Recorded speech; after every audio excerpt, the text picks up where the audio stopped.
So now, not only has he angered the Pope, he's angering the civil authorities too by refusing to recant. Fortunately, he left the assembly that night, and then he disappeared. What happened to him? We thought he was dead. Frederick the Wise had him abducted and taken to a secret place that not even Frederick knew where he was. That was the castle of Wartburg. So now Luther is at the castle in Wartburg. He spent 2 years translating the New Testament to what language? German. And then 10 years translating the Old Testament to what language? German. So now suddenly, 12 years later, Martin Luther can come out of hiding. 12 years, things have blown over by now. Wow. And now we have the Bible in German. If you want to read the Bible in your own language, you can do it. Thanks to Martin Luther.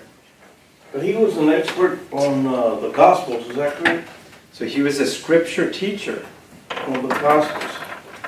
So when he says Bible, he was talking a lot about what Jesus said, wasn't he? That's right. We need to go back to the Bible. If Jesus said it, we need to do it.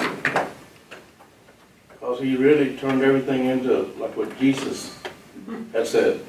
And if Jesus was focused on the inside, on the heart, got a feeling, guys, right? Look around, Pope, cardinals, archbishops, bishops. I have a feeling we should be focused more on what's on the inside of people, rather than their titles and how they dress. And just looking at if Martin Luther was reincarnated today and taking on the Pope and the bishops, how far would he have gotten? How far would he have gotten today? You're taking on a system. And when any individual takes on any system, the system always wins. Well, Father Jamie's a reincarnation.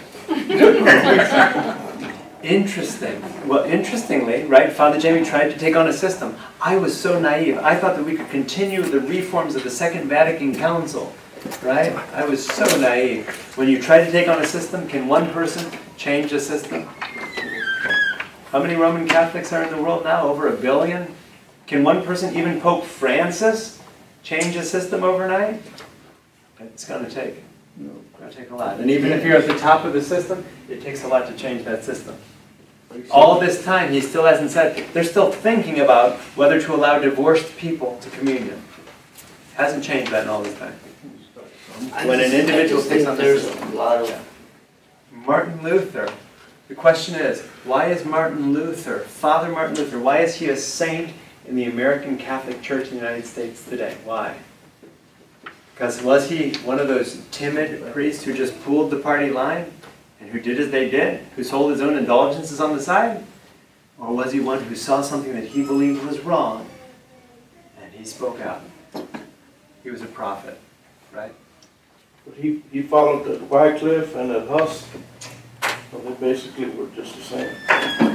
In many ways, I mean, a lot of his ideas were similar to their ideas. And so that's why, when they were in the middle of that debate, they said, was the council wrong in condemning John Huss and burning him? And Luther said, I think they were wrong. Yeah, they were wrong. Boom, you're siding with the heretics. You know, the thing of confession and sin, the way the Catholic Church, you know, that would make you think that, like when I was a kid, that God was, he was tough. You know, he was going to punish you. You thought the licks from your father were bad. Wait till God gets a hold of you. And Martin Luther, you know, he kind of saw that. He said that, you know, justice and faith belong to God, and God freely gives them to us. So he solved that problem of us feeling guilty. Because everything's a sin. Salvation is a gift from God. If you're going to be saved, got good news. It doesn't fall to you. Going to Mass, praying the Rosary, whatever you're doing, your works, not going to save. It's not going to save you. What's going to save you is your faith. So Luther, since he was a university professor who talked with other university professors, those other university professors thought, you know what, Luther is onto something here. He's taking on a system he'll never win, but he's onto something here. A lot of them started doing things like monks and nuns started leaving the monastic communities that they lived in. They started getting married. You know, I think Luther's onto something. Why should we be celibate, especially when all these bishops and popes are having legitimate kids? Why should we not be doing the same thing? They started leaving and getting married. The Mass was simplified and celebrated in German, in the vernacular, in the language of the people. They got rid of Masses for the dead. You know, I think Martin was onto something. Why are we praying for the dead? God is going to save them or not? We're not going to advance them little by little from purgatory to heaven. God, they're in the hands of God. They stopped celebrating Masses for the dead. They stopped fasting and abstaining from meat. You mean they started eating meat on the Fridays of Lent? We're going to come back to that in just a moment. And they started offering communion under both species. Not only are the people going to get bread, but when I read the Bible, Jesus says, this is the cup of my blood. We are going to give people the blood of Christ as well. Not just the bread, but also the blood of Christ, the wine. You said that at one time only the priest would get both? You know, back in that day, there was a reason for that. You know, Father Jamie, he's a nice guy, but he doesn't like germs. You know what? Do I let anyone drink out of my chalice? And I like wine, right? I do not want to share my wine, but if, you know, back then, the plague wiped out 1/4 of the people in that city. You follow me? I'm not sure I'm going to be sharing my chalice with anyone in this room. I think I'll just be keeping that myself. I give you the bread. Maybe. So, Luther was called before this Diet, the imperial diet at Worms. The Diet then is this group of civil and ecclesiastical leaders, church leaders and civil leaders. So a few months before that happens, Leo X dies. Leo is the Pope. Charles V was influential in seeing his tutor, Adrian, named Pope. And Adrian sees, you know, Martin Luther's onto something. It's time for us to reform the church. The challenge is Adrian died within 21 months. A little after 21 months he died. Wow. So then the next Pope, Clement VII, wait a minute, where have we heard the name Clement before? If you're a Clement, you're probably siding with the French, which simply means that Clement VII now is siding with the French against Charles V, the emperor.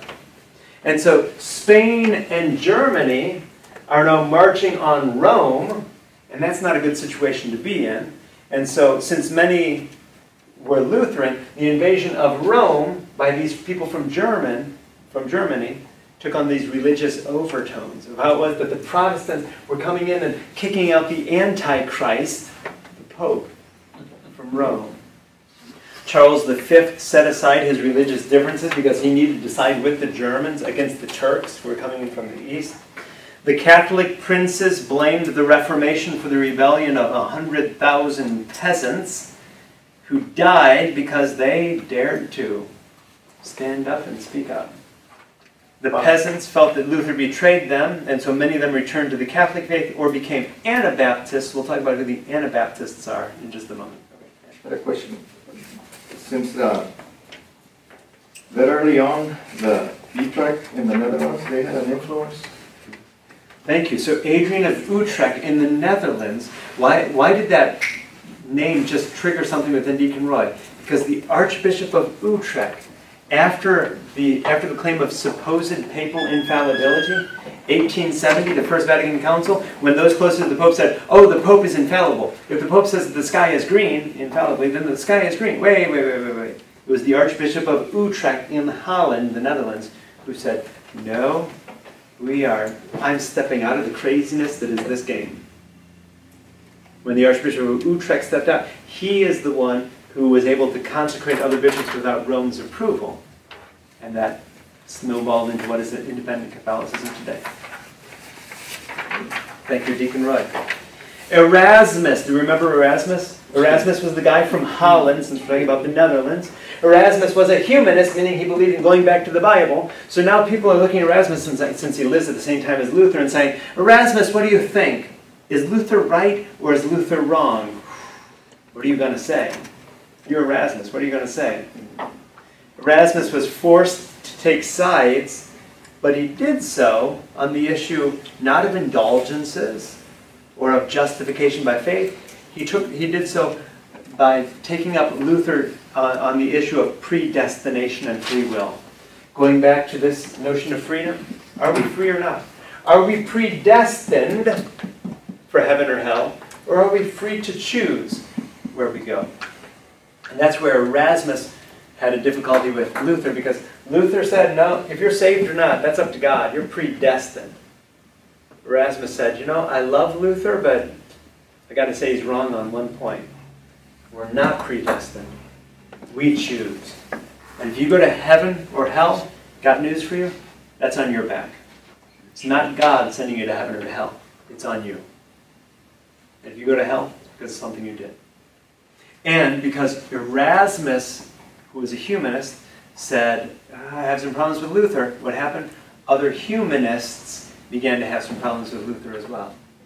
In 1523, the Imperial Diet met again. The Imperial Diet is this group of political and religious authorities. They met again, this time in Nuremberg. We've heard of that city before, present-day Germany. They adopted a policy of tolerance toward Lutherans, those who have Luther's views.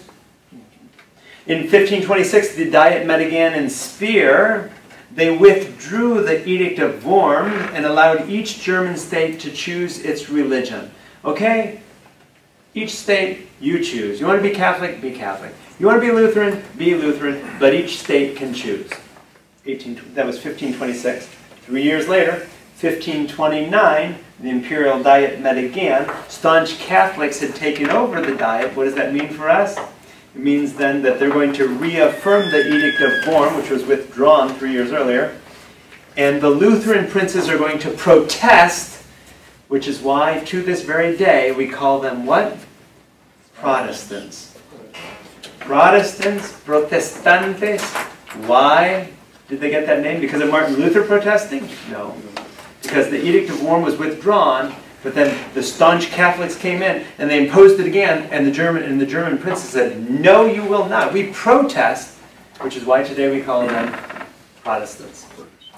Protestant, why do we call them Protestants? Because in 1529 they protested. You are trying to oppress us again. We will not allow that. We protest. The emperor has a problem now. All this taking place in Germany. The emperor has a problem. The emperor says, okay, I'll go myself. What a headache those Germans are. 1530, the emperor is coming to Germany and he says, before I get there, I want you all to write out what it is that Lutherans believe. Those of you who follow Luther, what do you all believe? So they wrote that out. They called it the Augsburg Confession. This is what we as Lutherans believe. And that helped to solidify them, because all of the Lutherans in the room came together and said, okay, what are we going to tell the emperor that we believe? Okay, let's put it into writing. They were able to formulate what they believed. They call it the Augsburg Confession. Charles V ordered them to recant, okay, take it all back, say you believe as we Roman Catholics do, or suffer the consequences. And it was at that point that Martin Luther said, you know what? Jesus said, blessed are the peacemakers. I read the Bible. I translated it. Blessed are the peacemakers. But you know what? I think in this situation we are justified to take up arms, grab your swords, grab your machetes, grab your axes, whatever. We are taking up arms against the emperor in self-defense. St. Augustine always said, so long as you're fighting in self-defense, you're okay. If the emperor comes against us, we will fight in self-defense. Attacks on the empire were threatened by France and by the Turks. So here you are, the emperor, the French are threatening you, the Turks are threatening you. And so Charles needed a united Germany, which is why in 1532 he brought together the Catholics and the Lutherans to sign what was called the Peace of Nuremberg. Can we all just get along here in Germany? I need you to get along because we need to fight the French and we need to fight the Turks. Can we all just get along here?